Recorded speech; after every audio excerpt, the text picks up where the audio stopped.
Show started, we welcome the superintendent of Jackson Public Schools, Jeff Beal. Hey, Jeff. Hey, how are you doing? I'm good. All ready for school? I am. I'm ready for school. I've been kind of working up to that. There's lots of things still to get done, lots of things we're doing, but yeah. No, what an exciting time of year for us. Obviously, very busy. No, obviously the buildings are busy right now with people getting everything ready and sports and so on. But next week, in earnest with open houses, I think pretty much all week long.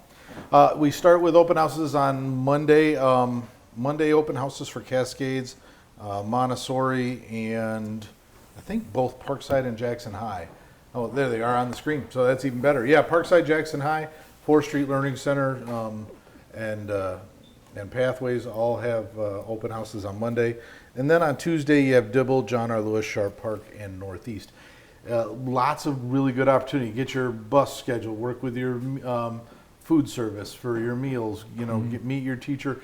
We have folks, though, that are there from all sorts of partners that come that'll help us with screenings and so on, so we can connect parents with some services there if they're in need. So a good opportunity to get together on that first opening day.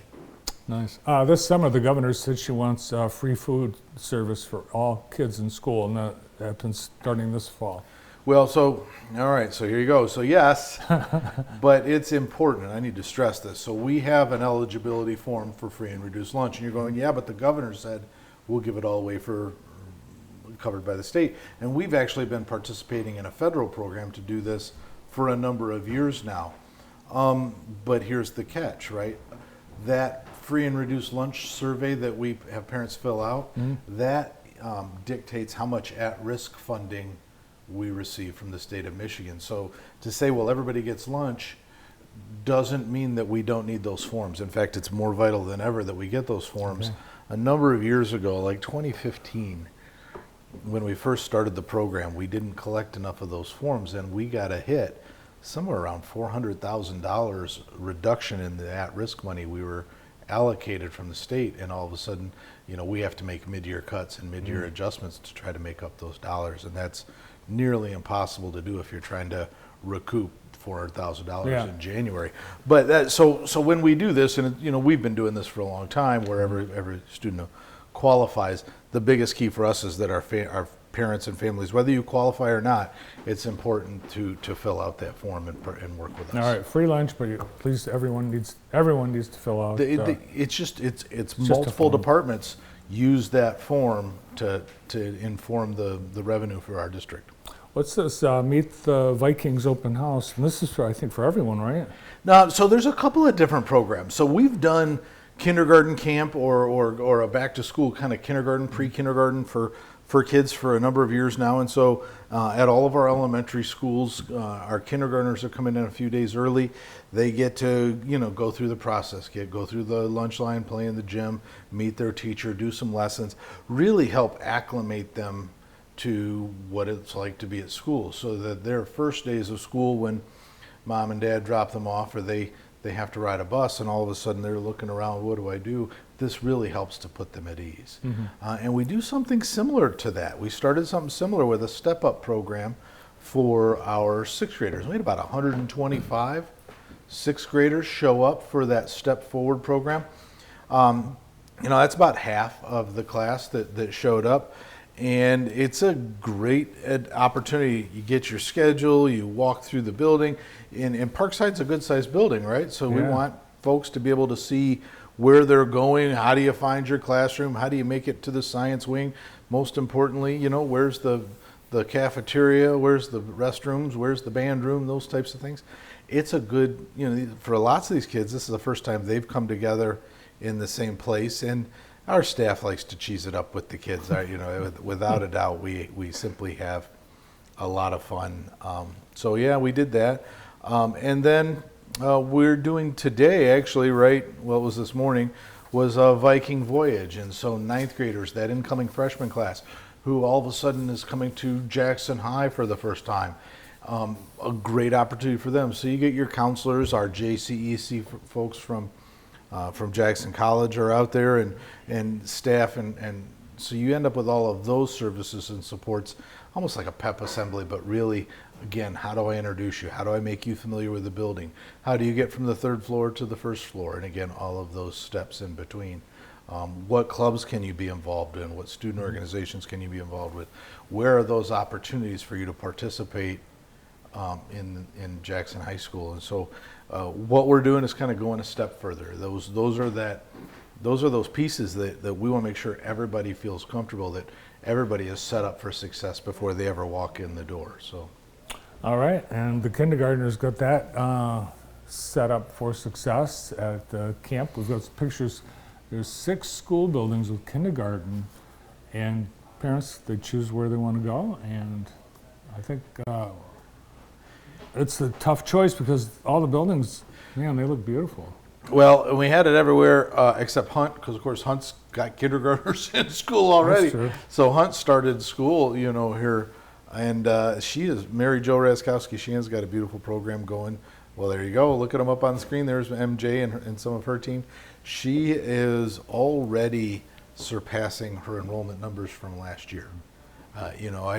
Every year I talk about it in Jackson Public Schools. We talk a lot about believe the hype and your school is a choice, but the reality is Jackson Public Schools continues to grow. We continue to enroll and recruit students from around the county. Parents, we want them to come see what we have to offer because there is something for everybody. There's a flavor and a taste.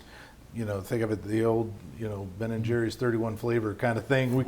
That's what we've got or Baskin Robbins 31 flavors. Come and try us out. We've got something literally designed to fit every need you could want. And I hear that South Central Michigan Virtual, they've been running orientations and open houses as well constantly, and their numbers are still significant. They're still up around 500 kids and enrolling on a daily basis. I was out there yesterday as we began to have a conversation around some of the new space that's going to be developing. Oh yeah, they're moving. Well, we're still working on it. Moving will be a year from now. We've still got some construction to do, but without a doubt, I'm out there. There is a revolving door, a lineup of people who are coming and going in and out of that facility right now, getting their tech, signing up for classes. Meeting with some of their counselors or teachers. So that's one thing. Lots of people think virtual is off in the cloud, some space, but our virtual has JPS teachers backing it behind it, and JPS teachers that will meet one-on-one and give you that individual support or that support for the algebra class or the science class, or if you're struggling with reading. We do it all the way down to elementary, where groups will come in and we'll do reading groups within the facility. So there's nothing that we're not doing, and if there is, we're open to trying almost anything. But I've got a great team around me. I love our leadership group, and when they think outside of the box, going, Jeff, let's try this. Jeff, we know that students struggle with some of that jump from 5th to 6th grade. So all right, well, let's do a summer step up. We know that freshmen coming in can be intimidated simply by the size of the building. All right, well, let's bring them on a Viking voyage. Let's get them set up for success before the first day of school, so that when they come in, they're not wandering around nervous about the facility. They get to actually really take in all that is, being a Viking. And still time to get acclimated with your school, particularly for kindergartners. We've got another day of the kindergarten kickoff camp. So if you've missed it, don't despair. Call the school, get set where you're headed. And I think the number one call you get on the first day of school is today the first day of school? We get a lot of that, without a doubt. Hey, I thought I saw a bus going down the road. You are correct.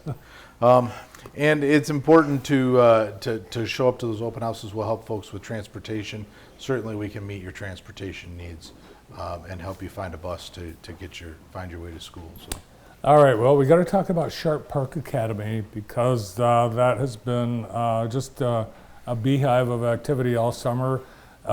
Demolition, construction, paving, concrete, what's going on?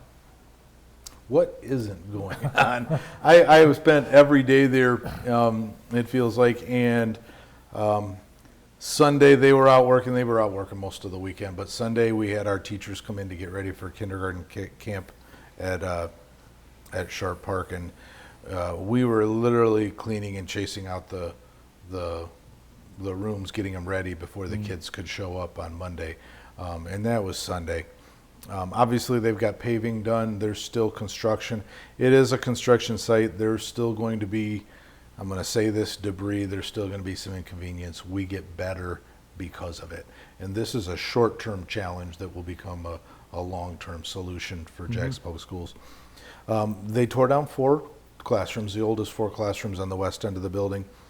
Those were never going to meet ADA requirements. They were, literally 8 feet below the existing building, and the whole thing is on a hill. But we added 5 classrooms back to the east end of the building. So I got 5 brand new classrooms down there. Today and tomorrow they're putting in a lift to get folks from the lower building up to the upper building, and that'll help with our ADA accessibility challenges that we have in that site. There's a ton of work that's going to happen, but we're not going to be done with construction. My guess is really Thanksgiving, Christmas time before it's all done. I was truly hoping we'd be a little bit ahead of the curve, but as seems to be the case with all construction right now, some of this is procurement, some of this is when supplies show up on site, and when something is delayed, then lots of things get, everything kind of gets trickled down the line. Sure. Well, from what I can tell, they've been working 7 days a week. No, we are. At this point, they're working 7 days a week, Bart. They're working 10-hour days. They're doing everything they can possibly do to catch us back up. But like I said, what happens is when something's late, you end up delaying not just that particular work group, you end up delaying 3 more work groups who need that initial stuff done. So, but it's really all coming together. I know they were they're fitting sinks in the classrooms on Friday, I believe. There'll be some more work that'll take place next week, Monday and Tuesday, even when teachers are there. And then our construction there is going to shift a little bit, right? So anything that's not a student area, obviously, we'll be able to continue, much like we've done at all of our other locations, where we keep the students separate from the construction. And they've built temporary walls and so on to help provide for that. But some of the louder noises are going to have to take place after school gets out. I can't have a guy saw cutting concrete next to the classroom that's trying to learn to read. It's just not conducive. So there's some scheduling things that are coming along. But we're getting there. They're doing deep cleaning starting on Friday, and again, like I said, still you'll see a lot of construction continue at that site. My guess is all the way through Thanksgiving, and we'll get inside, and then we'll end up doing a lot of the tiling and the finishing product to make the building gorgeous. So coming along. Good. Parent Brandon Dolly is not on the floor today, but he did telegraph in a question. What's that building, that standalone building they've built at Sharp Park Academy? Adam, I don't know anything more about that. I haven't seen it. I don't know what he's talking about. I don't have a standalone building. There's no standalone building? No standalone building out at Sharp Park. Okay. Again, the only thing that's done there, they are working on a retention pond down because we've got to be good neighbors to the watershed. So as we do that, so that's going in to handle water management. That's on the west end. There's a new parent drop-off loop and some parking there at the west end of the facility. There's a bus loop on the back to keep parents and buses separate so that kids heading to buses and parents picking up their kids don't necessarily have to, we can keep those kids kind of moving in the directions they need to move. There's some additional parking on the east end of the building, a really nice lot up there. We know that I can't build enough parking out there. If I built a parking structure, I couldn't build enough parking out there. But no, that's the extent of it. Like I said, take down the old building and the new construction that's going on the end of the building, maybe what Brandon's referring to, bathrooms and mechanical in the back end of our kitchen that's there. Oh, okay. So that's on the west end, and they are putting up some new block there. It's because it's real small, that new construction. No, it's attached to the building. Yeah. There's nothing separate. It's not But standalone. it's not huge. It's just it's like a bump out, pretty much, right? It's pretty good size what comes out of the building. You'll be able to see it if you drive by. Like I said, that's where you'll have bathrooms that'll go in that location. You'll have storage and mechanical in that location. You'll have That's where the sign will go. back into the kitchen. The sign should go out by the road on Horton. By the really. road. Yeah. All right, well, busy couple of weeks as school gets underway at JPS. Thanks for the updates. Thank you very much. It's great to be here. Last 2 times you've been on the show, you've worn blue. What are you doing? You know, it's like, you know, Wednesday. I'll have to switch up my wardrobe apparently. Okay, that's it. I'll get into my Viking orange for next week, I promise. right. Certainly for football games coming back. So, Jackson Public School Superintendent Jeff Beal. Up next.